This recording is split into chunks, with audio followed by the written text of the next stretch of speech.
Exactly 3 years and 3 months ago, October 2018 to be exact, finally na-open ko din at first time ko makita ang mga videos na to. So why not share it all to you? Nakakamiss na kasi mag-hike, nakakamiss ang mga bundok ng Cordilleras. Excited ako magkwento, ma-share sa inyo lahat ng mga alaala sa Mount Fato ko pa Bay Traverse to Mainit Hot Spring hiking episode na to. Ito ay matuturing kong special episode kasi ito yung 11 years anniversary ng hiking group namin, the Kamandag Mountaineers. Aside from that, ito yung first Kamandag Kids Climb, first time din ni Kali umakyat ng Cordillera. Kaya, let's start our adventure sa Cordillera's Bus Station, Cubao, Quezon City. 10 PM ang scheduled trip namin papuntang Bontoc. Ito ang sinakyan namin sa Gada via Banawe Bus. Ang saya kasi lahat kami isang bus lang. More than 20 packs ata kami nito lahat. Konting kwentuhan lang sa bus, then good night na kasi pagdating akyat na agad.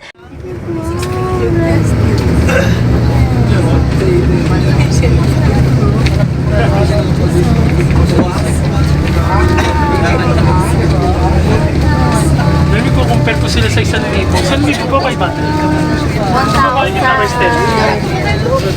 1,000. Ang malikod naman daw. Sa nandito sa ano? Diyan mo makikita yung bike stand. 1,000 naman kamo sa. May building pa dito eh. Doon yung building.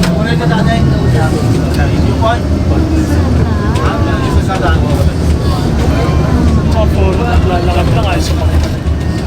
Dito.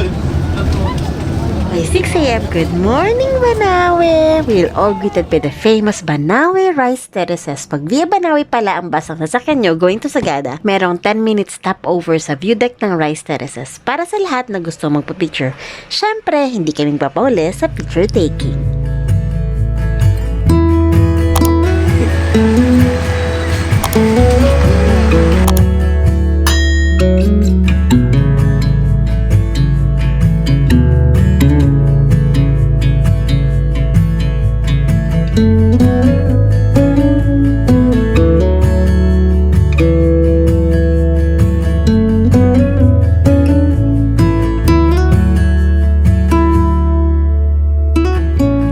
Ito yung mga panahon na panay picture pa lang, last video dahil dinitipid ang battery.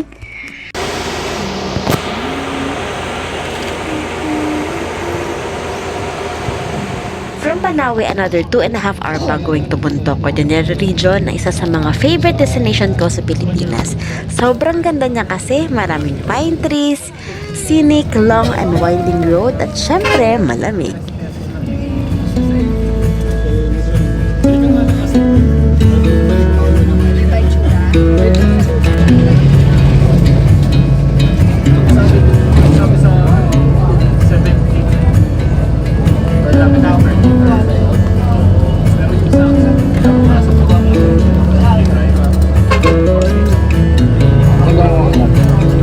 Welcome to Bontoc, capital of Mountain Province.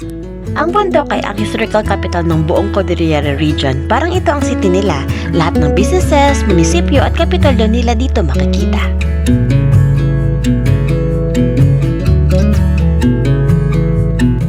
Pagdating ng Bontoc, nagpahinga at sabay breakfast agad sa isang maliit na restaurant. Bumili na ng mga fruits para trail foods ni Kali. Nagpapack lunch na din habang hinintay namin ang jeep papuntang Maligcong. Nagkakulitan pa tong mga chikiting, hindi ata doon napagod sa mahabang biyahe.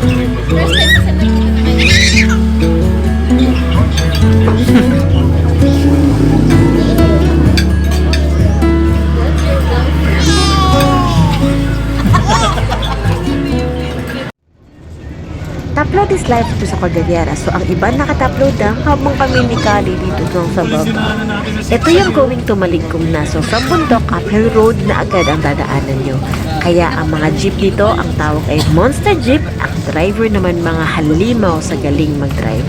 Dito mo din makikita ang entire city of Bontoc.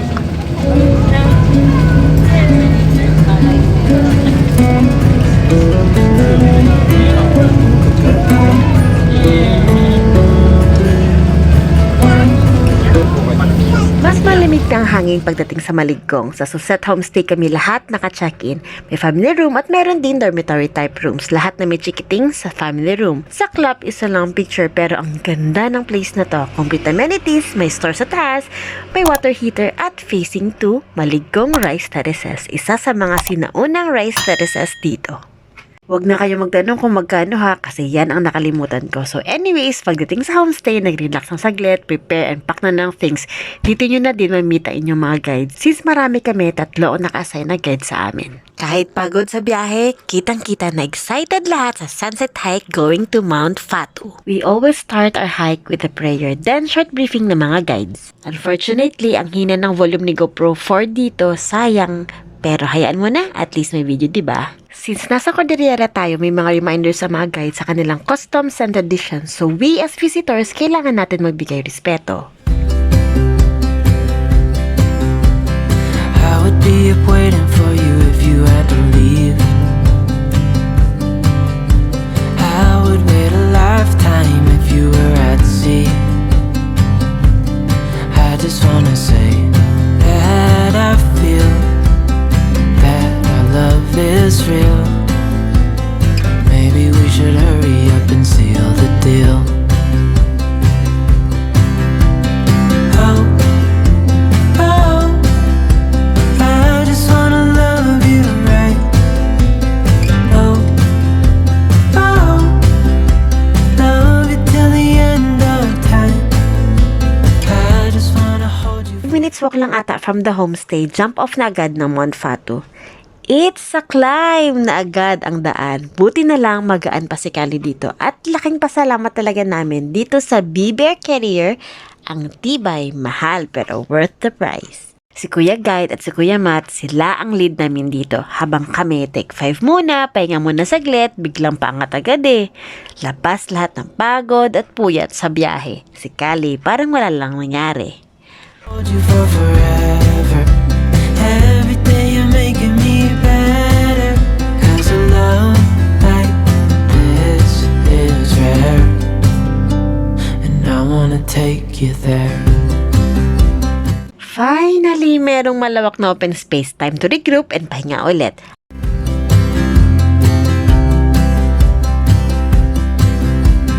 I would give it all away to do it all again. Make our love a story that would never end. Never thought I'd feel so alive, looking in your eyes. I just wanna love you till the day I die. Oh, oh, I just wanna love you right. Ayan na, nakaset up na ang malupit na hiking backpack ni Sir Albert para kay Matt. Sa panahon na to, gusto na ni Kuya Matt magpakarga. Oh, oh, love you till the end of time. I just wanna hold you for forever.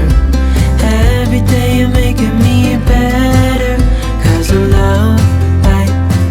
After magpahinga, it's a climb na naman. Buti na lang ang ganda ng paligid, ang bango ng simoy ng hangin, at meron kami nadaanan ng sarap magpa-picture. Kaya ayun naman, lahat kanya-kanyang pictorial post. Lahat ng pictures mo dito, walang tapon. Better, 'cause a love like this is rare.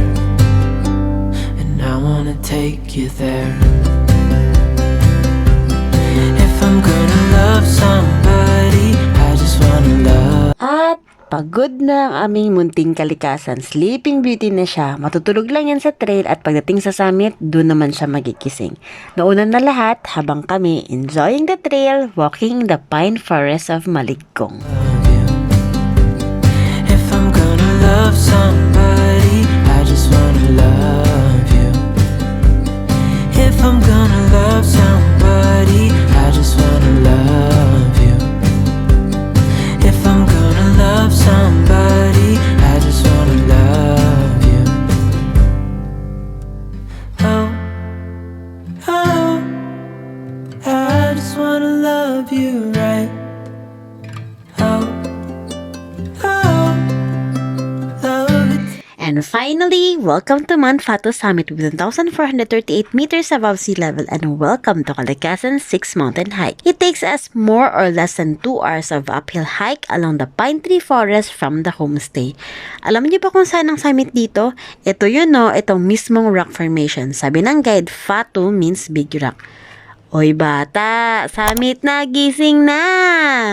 Unfortunately, hindi dito pwede mag-overnight camp. Hanggang dito lang talaga. Kaya as per guide, mas recommended niyang gawing sunset hike to kasi dito daw makikita ang best sunset. Agree ba kayo? The end of time.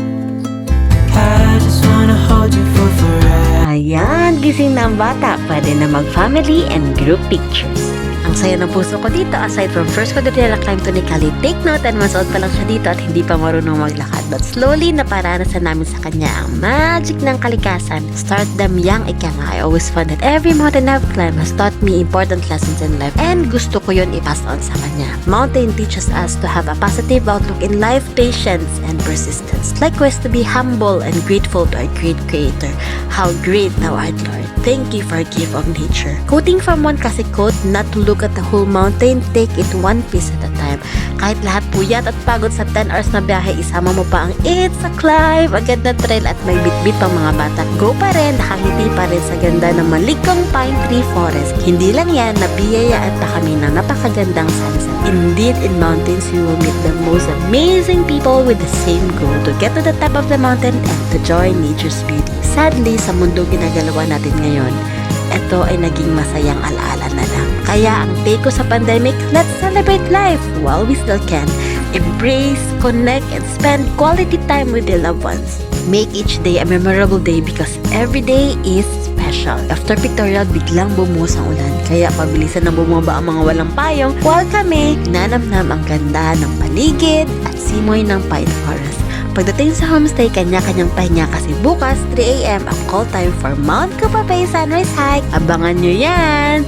So, hope you enjoy our Mount Fato hiking story. If you like more hiking, backpacking, and camping stories like this, we greatly appreciate if you can give us a like, share, and subscribe to our family adventures to go. Thank you for watching! See you in Mount Kapapay Sunrise Hike episode. Bye! Hold on to the hopes and dreams.